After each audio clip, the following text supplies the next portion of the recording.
let's talk about the negative side of NFTs and going a little deeper. On the YouTube channels that I was finding, these actually one of the channels in particular specializes in tracking down fraud. And he's a younger kid. He's in his 20s. I won't give his name out here because I don't want to direct traffic there. We want traffic to stay here. But what he does is he looks at fraud, and he's saying that there are people out there coming up with fake NFTs and selling them, getting the money, and then disappearing. How does that happen? I don't understand how you can sell a fake NFT if you're supposed to. Oh, is it because of blockchain?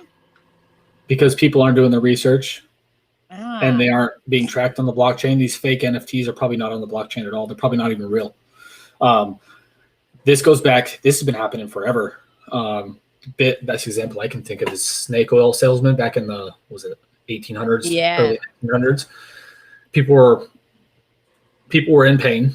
They wanted to fix an issue, and they were willing to try literally anything to fix their issue. So people would buy them, or they would buy from these less than trustworthy salesmen. They were desperate. Because they were desperate. Now, that's not necessarily the case in NFTs. True. But there is probably a desperation if you care about this stuff and all your friends are getting NFTs and you want to get an NFT, but you don't necessarily know where to go. You want to get on it because it's cool or whatever the reason is, and you don't do your research, and then you just buy from some rando on the internet. Just a modern day version of snake oil salesman to me. Got it. Okay. So we have time here, and I'm excited that we do. We're going to utilize this time.